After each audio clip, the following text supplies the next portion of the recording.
Hello guys, welcome back to my channel. आज हम लोग अपने जावास्क्रिप्ट मास्टरी की सीरीज के डे 2 को स्टार्ट करेंगे। तो अपने पास एक फोल्डर क्रिएट कर लो, डे 2। और डे 2 के अंदर आपने एक फाइल क्रिएट कर लेनी है index.html। और इसके अंदर जो हमारे कंटेंट चाहिए होता है वो, और इसके अंदर हमारे पास स्क्रिप्ट। तो चलो डिस्कस कर लेते हैं आज हमारे पास टॉपिक्स क्या है कवर करने के लिए। आज हम लोग कवर करेंगे वेरिएबल एंड डेटा टाइप्स। ठीक है, तो ये हमारे पास आज का टॉपिक है कवर करने के लिए, वेरिएबल एंड डेटा टाइप्स। तो वेरिएबल क्या होते हैं, डेटा टाइप्स क्या होते हैं, डेटा टाइप्स कितने होते हैं, वेरिएबल किस तरीके से इनिशियलाइज होते हैं, कौन सा वेरिएबल क्या काम करता है, वेरिएबल्स में डिफरेंस क्या होता है। इन सब चीज़ों को आज इसी एक वीडियो में हम लोग कवर करने की पूरी पूरी कोशिश करेंगे, ताकि इसके बाद दूसरी वीडियो आपको देखने की ज़रूरत ना पड़े कि मुझे कुछ समझ नहीं आया। सो चलो स्टार्ट करते हैं इसे। जावास्क्रिप्ट में हमारे पास दो तरह के डेटा टाइप्स होते हैं, प्रिमिटिव और non primitive. Okay, primitive data types में हमारे पास आते हैं स्ट्रिंग, नंबर, बूलियन, अनडिफाइंड, नल और सिंबल। ओके, और हमारे पास जो नॉन प्रिमिटिव डेटा टाइप्स होते हैं उनमें हमारे पास आते हैं ऑब्जेक्ट्स, एरेज और फंक्शंस। तो ये तो होते हैं हमारे पास सिर्फ और सिर्फ हमारे डेटा टाइप्स। और डेटा टाइप्स दो तरह के होते हैं जैसे बताया, और उनके अंदर अपने अपने डेटा टाइप्स होते हैं। तो अब इसके बाद इनके प्रैक्टिकल एग्जांपल को देखेंगे कि इन ये यूज कैसे होते हैं। आज की जो वीडियो है, आज हम लोग कवर करेंगे अपने प्रिमिटिव डेटा टाइप्स को और वेरिएबल्स को। जो नॉन प्रिमिटिव डेटा टाइप्स है, ऑब्जेक्ट्स, एरेज और फंक्शंस, ये थोड़े से बड़े डेटा टाइप्स है, इनकी एक्सप्लेनेशन अलग वीडियोस में होंगी, डेडिकेटेड वीडियोस में। तो चलो अपने प्रैक्टिकल को स्टार्ट करते हैं अभी। ओके गाइस, तो यहाँ पर मैंने अपने वीएस कोड को ओपन कर लिया है। वीएस कोड को ओपन करने के बाद यहाँ पर सबसे पहले क्या करेंगे, सबसे पहले तो गो लाइव करो, ताकि आपके पास आपका ब्राउजर ओपन हो जाए। और ब्राउजर के ओपन होने के बाद इसे एक बार रिफ्रेश भी कर लिया करो, ताकि टर्मिनल में कोई एरर ना रहे हमारे पास। और अपने टर्मिनल को ओपन भी कर लो इंस्पेक्ट करके ऐसे यहाँ पर। ठीक है, सो आपका टर्मिनल ओपन हो गया। कंसोल में आ जाओ, बिल्कुल एम्प्टी है क्योंकि हमने कुछ नहीं लिखा। तो अपने स्क्रिप्ट टैग के अंदर सबसे पहले मैं आपको बताऊंगा कि वेरिएबल को इनिशियलाइज करने के कितने तरीके हैं। सो वेरिएबल को इनिशियलाइज करने के लिए जो हमारे पास तरीके हैं, so variable initialisation initialisation methods. ठीक है, तो ये मैंने एक सिंपल सा क्या वर्ड लिख दिया। अब हो सकता है मैंने ये इंग्लिश में जो लिखा है, ये हो सकता है आप लोगों को लगे कि यार ये सर ने गलत लिखा है, सिर्फ समझाने के लिए लिखा है। सो उसमें हमारे पास सबसे आता है, सबसे पहले जो आता है वो है हमारे पास आई एन टी नहीं, सॉरी, वेर। ठीक है, फिर आता है हमारे पास दूसरे नंबर पर लेट। ओके, फिर हमारे पास आता है तीसरे नंबर पर CONST कॉन्स्ट। ओके, तो इसे हम लोग कर देते हैं मल्टीपल लाइन कमेंट। ओके, सो यहाँ से स्टार्ट होगा और यहाँ पर ये कमेंट खत्म होगा। तो हमारे पास कितने मेथड्स हैं हमारे पास वेरिएबल को इनिशियलाइज करने के, वो है हमारे पास तीन, वेर, लेट और कॉन्स्ट। तो सबसे पहले देखते हैं इसे इनिशियलाइज कैसे कर सकते हैं और कौन से वेरिएबल का क्या काम होता है। अब देखना, मैं यहाँ पर एक वेरिएबल इनिशियलाइज करूंगा, var name is equal to ZEESHAN, Zeeshan Khan. Okay, so मैं क्या करूंगा, मैं इसे प्रिंट करवा देता हूँ। अब यहाँ पर प्रिंट कैसे करवाऊंगा, यहाँ पर इस कंसोल लॉग के अंदर इस वेरिएबल का नाम लिख दूंगा। इसका नाम क्या है, NAME, नेम। ठीक है, तो मैं इसे प्रिंट करवा सकता हूँ। सेव करता हूँ, सेव करने के बाद यहाँ आऊँगा तो मेरे पास जीशान खान प्रिंट होके आ चुका है। ठीक है, अब इसके बाद मैं क्या करूँगा, अगर मैं इसके बाद यहाँ पर दोबारा मैं इसी वेरिएबल को इनिशियलाइज करूँ, var name is equal to ADNAN, Adnan Khan. ठीक है, मैंने इसे सेव किया, वापस आऊँगा तो मेरे पास यहाँ पर अदनान खान प्रिंट होके आ रहा है। तो यहाँ पर वेर जो कीवर्ड है, जो आपके पास इनिशियलाइजेशन के लिए यूज़ होता है, इसमें क्या है, इसमें आप सेम वेरिएबल को अगर दूसरी बार इनिशियलाइज करो, गलती से इनिशियलाइज करो, ये उसे जो है ना मान लेगा, और जो पुराना कीवर्ड आपने इनिशियलाइज किया होगा उसकी वैल्यू को रिमूव कर देगा। जैसे मैंने पहले लिखा था कि नेम की वैल्यू जीशान खान है, फिर मैंने कहा नेम की वैल्यू अदनान खान है, तो इसने इस वाली वैल्यू को छोड़ के जो लेटेस्ट वैल्यू थी आखिरी वाली, इसे प्रिंट करवा दिया। तो ये हमारे पास एक नुकसान होता है वेर कीवर्ड यूज करने का, क्योंकि हो सकता है मुझे याद ना रहे कि मैंने नेम का कीवर्ड यूज किया है या नहीं यूज किया, मैंने नेम नाम से कोई वेरिएबल बनाया है या नहीं बनाया, मैं गलती से अपने कोड में दोबारा बना लूँ तो इससे जो कोड की कंसिस्टेंसी है वो खत्म हो जाती है। ठीक है, तो ये था हमारे पास वेर कीवर्ड। अब इसे यहाँ पर कमेंट करूंगा ताकि आप लोगों को ये कोड सारा मिल जाए। और उसके बाद आएंगे अपने लेट के कीवर्ड पर। अब करते हैं let salary is equal to 20,000। ठीक है, मैंने लिख दिया कि सैलरी जो है वो है 20,000, और इसे मैं कंसोल डॉट लॉग कर देता हूँ सैलरी। Okay, save. सेव करने के बाद यहाँ पर आऊँगा तो यहाँ पर क्या शो कर रहे हैं कि हमारी सैलरी 20,000 है, राइट। जैसे हमारे पास सिंपल काम करता है वैसे ही शो कर रहे हैं। अब अगर इसके बाद मैं दोबारा करूँ let salary is equal to 50,000। अब मैंने दोबारा 50,000 कर दिया, तो अब इसने मुझे दे दिया एरर। ओके, सो क्यों दिया इसने मुझे एरर, अब देखना। Can not redeclare block scope variable salary, कह रहे हैं कि आप इस सैलरी को दोबारा से इनिशियलाइज नहीं कर सकते, रीडिक्लेयर नहीं कर सकते, क्योंकि आपने एक बार इसे डिक्लेयर कर दिया कि ये जो है ये रेट कीवर्ड इसके लिए यूज होगा, ठीक है। तो इसे कहते हैं डिक्लेरेशन, ठीक है। तो हमने पहले एक बार कह दिया कि let salary is equal to 20,000। अब दोबारा अगर आपको सैलरी चेंज करनी हो और आपने इस पहले वेरिएबल के लिए रेट कीवर्ड यूज किया हो, तो आपको दोबारा रेट कीवर्ड यूज करने की जरूरत नहीं है, बट आप उस वैल्यू को चेंज कर सकते हो। हाँ, ये रेट कीवर्ड जो है ये आपको ये सहायता प्रोवाइड, ये मतलब आपको ये एबिलिटी देता है कि आप इस सैलरी का कीवर्ड यूज करके ये जो सैलरी वेरिएबल है आप इसकी वैल्यू को चेंज कर सकते हो, ये म्यूटेबल है, ठीक है। तो इसे सेव करते हैं, वापस आते हैं, और यहाँ पर हमारे पास 50,000 प्रिंट होके आ गया, कोई इशू नहीं है, ठीक है। और जो हमारे पास वेयर था उसमें क्या था, हम दोबारा वेयर नेम बार बार लिख सकते थे, बट जब रेट का कीवर्ड हमने यूज किया तो हम लोग दोबारा रेट सैलरी नहीं लिख सकते, सिर्फ और सिर्फ सैलरी लिख सकते हैं। सो आई होप कि यहाँ तक तो समझ आ गया। अब इसे भी कमेंट कर देते हैं। अब आते हैं अपने कॉन्स्ट के कीवर्ड पर, तो अब इसे देखना। अब अगर मैं यहाँ पर कॉन्स्ट में लिखूँ कॉन्स्ट, और यहाँ पर मैं लिख लूँ अपने पास मूवी नेम के, एक मूवी का नाम, ठीक है।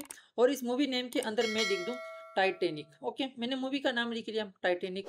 अब इसके बाद में इसे कंसोल डॉट लॉग करवाऊं, इसके अंदर मैं लिखूं मूवी नेम। ओके, सो इसे अगर मैं सेव करूं, प्रिंट करूं, तो आप लोगों को पता है क्या होगा, टाइटेनिक प्रिंट होके आ जाएगा, ठीक है।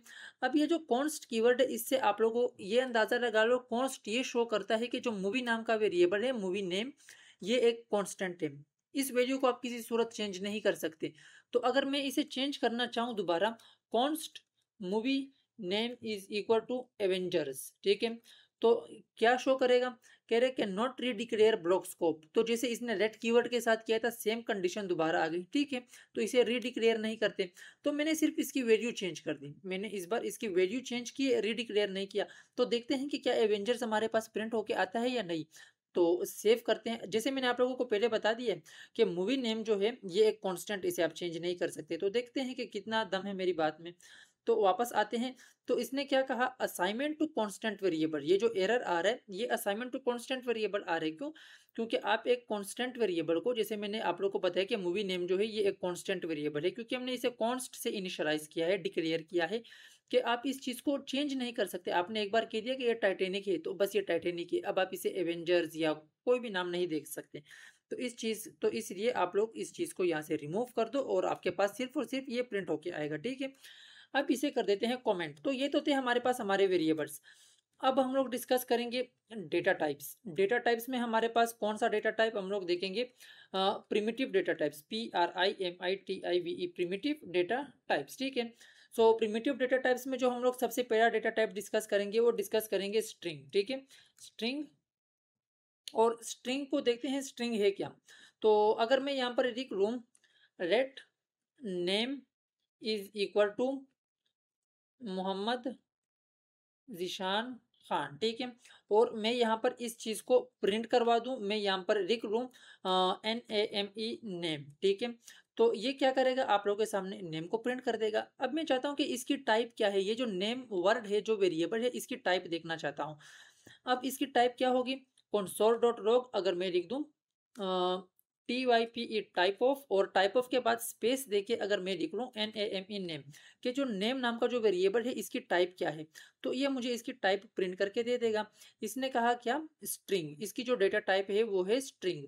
सो स्ट्रिंग डेटा टाइप को बता देता हूँ, इस डबल कोट्स या सिंगल कोट्स के अंदर आप जो भी लिखोगे वो क्या होगा, उसकी टाइप क्या होगी, उसकी टाइप रहेगी आपके पास स्ट्रिंग, ठीक है। तो ये तो था हमारे पास स्ट्रिंग डेटा टाइप। अब आते हैं आगे अपने सेकंड वेरिएबल की तरफ। अब हम लोग डेटा टाइप की तरफ, सॉरी वेरिएबल नहीं डेटा टाइप। अब हम लोग देखेंगे नंबर को, NUMBER number.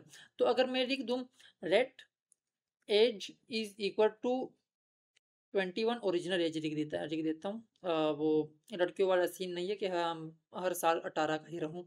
So let age is equal to 21, console dot log करवा देते हैं अपनी एज को। और यहाँ पर अगर मैं कंसोल डॉट लॉग करवाऊँ टाइप ऑफ एज, ठीक है, तो इसे सेव करते हैं। तो यहाँ पर देख लो हमारे पास पहले एज प्रिंट होके आई हमारी 21, फिर उसका डेटा टाइप क्या है, नंबर। ठीक है। सो आप किसी भी नंबर को अगर आप अपने डबल कोट्स के अंदर नहीं लिखोगे तो वो क्या होगा, आपके पास नंबर। ठीक है, उसकी डेटा टाइप क्या रहेगी, नंबर रहेगी। बट अगर आपने इसी नंबर को डबल कोट्स के अंदर लिख लिया तो इसकी डेटा टाइप क्या हो जाएगी, स्ट्रिंग। ओके, तो इस चीज का आपने ध्यान रखना है। अगर आप कहीं पर नंबर यूज कर रहे हो तो आप नंबर का ही यूज करो, डबल कोट्स यूज मत करना। अब आते हैं अपने तीसरे डेटा टाइप पर, बुलियन पर। Boolean, okay. सो लिख देते हैं लेट सिंगल के, क्या ये जो बंदा है ये सिंगल है, तो हाँ भाई मैं सिंगल हूं, तो इसको कर देते हैं फॉल्स। ओके, अब इसके बाद करते हैं कंसोल डॉट लॉग, यहाँ पर कर देते हैं सिंगल, इसको प्रिंट करवाएंगे और यहाँ पर कर देते हैं दोबारा से कंसोल डॉट लॉग। इसकी टाइप देखेंगे कि ये जो सिंगल नाम का वेरिएबल है इसकी टाइप क्या है, तो देख लेते हैं। यहाँ पर हमारे पास प्रिंट होके आ रहा है फॉल्स, के जो सिंगल है मतलब वो फॉल्स है, या इसे देख देते हैं। अच्छा, तो इस सिंगल को हम लोग कर देते हैं ट्रू, क्योंकि सिंगल है, हाँ बिल्कुल ट्रू। ठीक है, तो कंसोल डॉट लॉग इसे हमने प्रिंट करवा दिया और इसकी टाइप देख ली। तो वापस आते हैं, तो ये प्रिंट करके दे रहे ट्रू, और इसकी डेटा टाइप क्या है, बुलियन। बुलियन डेटा टाइप हमारे पास कौन सी टाइप होती है, या तो ट्रू या तो फॉल्स। बुलियन डेटा टाइप में दो चीजें होती है, अगर इसकी वैल्यू फॉल्स हुई तब भी डेटा टाइप ट्रू है, मतलब तब भी डेटा टाइप हमारे पास बुलियन ही रहेगा। अगर वैल्यू ट्रू हुई तब भी डेटा टाइप हमारे पास बुलियन ही रहेगा। तो आते हैं अपने तीसरे मतलब अपने जो चौथे डेटा टाइप की तरफ, जो कि है हमारे पास अनडिफाइंड। अनडिफाइंड, ठीक है। अब अगर मैं यहाँ पर लिख लूँ लेट सैलरी, के सैलरी कितनी है, ठीक है। मैंने यहाँ पर एक सैलरी नाम का क्या वो डिफाइन कर लिया अपने पास वर्ड। ठीक है, मतलब एक वेरिएबल डिफाइन कर लिया, यहाँ पर इनिशियलाइज कर दिया। अब मैं क्या करूँगा, इसे कंसोल डॉट लॉग करके प्रिंट करवा दूंगा। ठीक है, मैंने कर दिया सैलरी।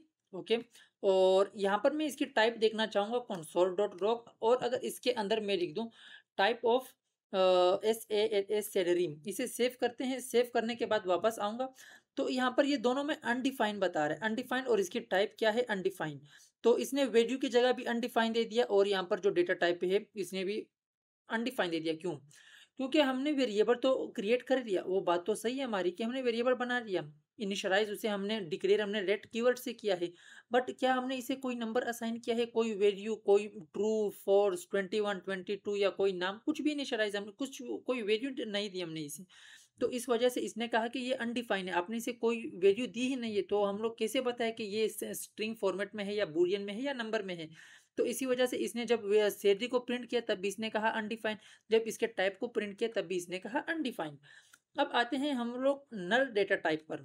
ठीक है, सो NULL नल। अब अगर मैं लिख लूँ यहाँ पर अपने पास लेट, और लेट के बाद अगर हम लोग लिख दें कि बैंक बैलेंस, के बैंक बैलेंस कितना है, ठीक है।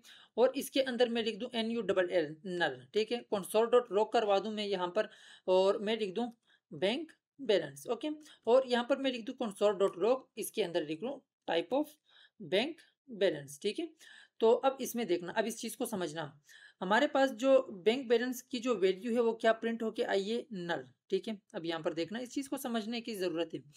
जो हमारे पास बैंक बैलेंस है इसकी वैल्यू क्या है, नल। अब ये जो नल है और ये जो अनडिफाइंड है, इन दोनों में डिफरेंस होता है थोड़ा सा। डिफरेंस क्या होता है, जो सैलरी होती है, जो मतलब जो अनडिफाइंड होता है, अनडिफाइंड को हमने कुछ असाइन किया ही नहीं होता। अनडिफाइंड को हमने कुछ भी असाइन नहीं किया होता कि ये जो होगा, मतलब ये जो वेरिएबल होगा ये स्ट्रिंग डेटा टाइप का होगा या कैसा होगा। ठीक है, बट जो हमारे पास नल होता है, नल कीवर्ड, हमने ये कहा है कि ये जो नल है ये फिलहाल बिल्कुल एम्प्टी है, इसको हमने एम्प्टी वैल्यू असाइन कर दी। ये ना स्ट्रिंग होगा, ना डेटा टाइप, ना बूलियन होगा, ये कुछ भी नहीं होगा, ये एम्प्टी ही रहेगा। तो इस वजह से इसकी जो वैल्यू है हमारे पास प्रिंट होके आई नल। अब यहाँ पर सवाल आता है कि ये ऑब्जेक्ट क्यों प्रिंट करके दे रहे हैं। ठीक है, सो ये ऑब्जेक्ट इसलिए प्रिंट करके दे रहे हैं क्योंकि जो नल डेटा टाइप है ये ऑब्जेक्ट के अंदर ही आता है, तकरीबन तकरीबन उसी से मिलता जुलता है। अगर आप अपने पास किसी एरे के टाइप को प्रिंट करो तो उसमें भी ऑब्जेक्ट ही आपके पास आएगा, तो उस वक्त उस चीज़ों में कंफ्यूज मत होना। ठीक है, अब आते हैं अपने आखिरी डेटा टाइप को डिस्कस करेंगे, जो कि है हमारे पास सिंबल। Okay, SUMBOL symbol. अब अगर मैं यहाँ पर लिख लूँ let ID is equal to SUMBOL symbol, ठीक है। और इस सिंबल के अंदर मैंने एक स्ट्रिंग या नंबर कुछ भी दे सकता हूँ। इसके अंदर अगर मैं लिख दूँ BSE20F089, अब ये मेरे यूनिवर्सिटी की मेरी अपनी आईडी है, तो मैंने यहाँ पर अपनी आईडी लिख ली, ठीक है। अब यहाँ पर मैं दोबारा लिख लूँ कि let ID2 is equal to SUMBOL symbol, और इसके अंदर मैं लिख लूँ BSE20F085, ठीक है। अब ये जो सिंबल कीवर्ड है ये करता क्या है, अब इस चीज को समझना। अब सबसे पहले तो मैं इसे प्रिंट करवाऊंगा, ठीक है। अब मैं क्या करूंगा, इसे प्रिंट करवाऊंगा, आईडी को प्रिंट करवा देता हूं, और मैं आईडी के डेटा टाइप को भी प्रिंट करवा देता हूं। सो टाइप ऑफ आईडी की टाइप को प्रिंट करवा देते हैं। तो इस चीज को देखते हैं। तो सबसे पहले तो इसने मुझे एक सिंबल प्रिंट करके दिया, राइट। उसके बाद इसने डेटा टाइप में प्रिंट करके दिया कि ये है एक सिंबल। तो सिंबल काम कैसे करता है, सिंबल ये कहता है कि मुझे तुमने जो वैल्यू असाइन की है ये यूनिक है, इसे मैं यूनिक रखूंगा। चाहे इस तरह की कोई और वैल्यू आ जाए, मैं फिर भी यही समझूंगा कि ये वैल्यू क्या है, ये यूनिक है। तो अब इस बात का मतलब क्या हुआ, अब देखना। यहाँ पर अगर मैं लिख लूँ कंसोल लॉग, ठीक है। कंसोल लॉग के अंदर अगर मैं अपने पास प्रिंट करवाऊं ID comparison of OF ID and ID2 के ID और ID2 का कंपैरिजन हम लोग कर रहे हैं। कंपैरिजन कैसे करेंगे, डबल कोट्स से बाहर आने के बाद कोमा लगाओ, ठीक है। और यहाँ पर लिख लो ID equal equal equal ID2, ठीक है। कि क्या ID और ID2 आपस में बराबर है। ये जो ट्रिपल इक्वल है ये काम कैसे करते हैं, जैसे आपको पता है यहाँ पर मैंने ID को ये वैल्यू असाइन की, तो मैंने क्या किया, सिंगल इक्वल टू का यूज किया, ठीक है। और जब हमारे पास डबल इक्वल टू यूज होते हैं तो ये क्या करते हैं, ये पहली वैल्यू और दूसरी वैल्यू इन दोनों को आपस में कंपेयर करते हैं, इनकी वैल्यूज को कंपेयर करते हैं, ना कि इनके डेटा टाइप्स को, ठीक है। अब फॉर एग्जांपल अगर ID की वैल्यू 1 हुई और इसकी वैल्यू भी 1 हुई, और ये इसकी वैल्यू जो है स्ट्रिंग हुई, इसकी वैल्यू नंबर हुई, तो फिर भी ये आपस में कंपेयर हो जाएंगे, वैल्यू ट्रू आएगी। क्यों, क्योंकि हमने डबल इक्वल टू का यूज किया होगा। बट अगर ट्रिपल इक्वल टू का यूज करोगे तो इससे क्या होगा, ये उनके डेटा टाइप्स को भी मैच करेगा। तो हमेशा ट्रिपल इक्वल टू का ही यूज किया करो।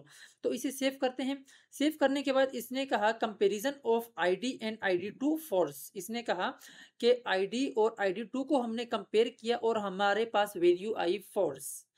अब लाजमी सी बात है, फॉल्स क्यों आई, क्योंकि जो हमारे पास पहली आईडी है उसमें आखिरी नंबर क्या है, 089। जो दूसरी आईडी है उसमें आखिरी नंबर क्या है, 085, राइट। इतना तो समझ आता है ना आप लोगों को। अगर मैं इसकी वैल्यू को भी 089 कर दूं, अब दोनों वैल्यू सेम है ना, इसकी भी BSE20F089, इसकी भी सेम वैल्यू। तो अब सेव करते हैं। अब देखना, अब भी इसने प्रिंट करके दिया है फोर्स। तो अब फोर्स क्यों प्रिंट होके आ रहा है, मैंने आप लोगों को एक स्पेशलिटी बताई थी सिंबल की। सिंबल क्या कहता है कि मुझे तुम जो वैल्यू असाइन करोगे, तुम जो वैल्यू इस वेरिएबल को असाइन करोगे वो यूनिक रहेगी, चाहे वो वैल्यू बार बार आए। अब मैंने ID2 को भी सेम वैल्यू असाइन की, पर ये कहता है ID के मेरी वैल्यू यूनिक है, ID2 कहता है मेरी वैल्यू यूनिक है। ये दोनों आपस में कभी मैच नहीं हो सकते। इनके जैसी कोई भी वैल्यू आ जाए जो इनके साथ आप मैच करना चाहो, सेम वैल्यू होगी, बट कभी भी ये आपस में मैच नहीं हो पाएंगे। क्यों, क्योंकि ये खुद को कहता है कि मैं यूनिक हूँ, या खुद को कहता है मैं यूनिक हूँ।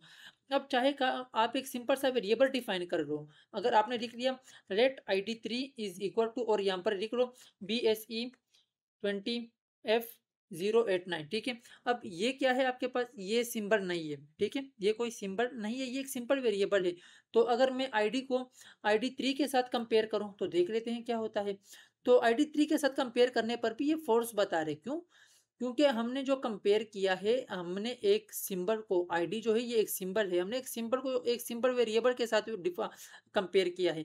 तो ये सिंबल कभी भी किसी के साथ जब भी कंपेयर करोगे ये कहेगा कि भाई मैं ही हूँ, मैं ही वो बंदा हूँ जो यूनिक हूँ, ठीक है। ये खुद को तेनोस समझता है, और इसी वजह से इसे आप किसी के साथ भी कंपेयर करोगे इसका आंसर कभी ट्रू आ ही नहीं सकता। तो ये होता है हमारे पास सिंबल का यूज। तो अभी इसे हम लोग यहाँ पर कमेंट कर देते हैं, या कमेंट करने की कोई ज़रूरत नहीं है, आपको ये कोड मैंने वैसे भी प्रोवाइड करना है। तो इसे सेव करते हैं। तो सबसे पहले हम लोग कंक्लूजन कर देते हैं इस वीडियो का, कि हमने आज क्या देखा, क्या पढ़ा, क्या सीखा। हमने अपने पास वेरिएबल्स देखे, 3 तरीके के वेरिएबल्स होते हैं, उनको इनिशियलाइज़ कैसे करते हैं और उन तीनों में डिफरेंस क्या होता है, वेयर, लेट, कॉन्स्ट, ठीक है। उसके बाद हम डेटा टाइप्स में आए। डेटा टाइप्स में जो हमने डिस्कस किए, हमने प्रिमिटिव डेटा टाइप्स को डिस्कस किया। प्रिमिटिव में हमने स्ट्रिंग को डिस्कस किया, नंबर को, बूलियन को, फिर हम लोग आए अनडिफाइंड पर, फिर नल डेटा टाइप और फिर आखिरी में हमने सिंबल को डिस्कस किया। तो ये थी हमारी आज की कंक्लूजन, आज की वीडियो, आज का ट्यूटोरियल। तो आई होप कि आप लोगों को समझ आया होगा, बट फिर भी कुछ समझ नहीं आता तो आप लोग मुझे इंस्टा पर कांटेक्ट कर सकते हो, लिंक्डइन पर कांटेक्ट कर सकते हो और बात कर सकते हो मुझसे कहीं पर भी, ठीक है। सो अभी मुझे इजाज़त दीजिए, आपसे मिलते हैं नेक्स्ट वीडियो में। अभी के लिए अल्लाह हाफिज़।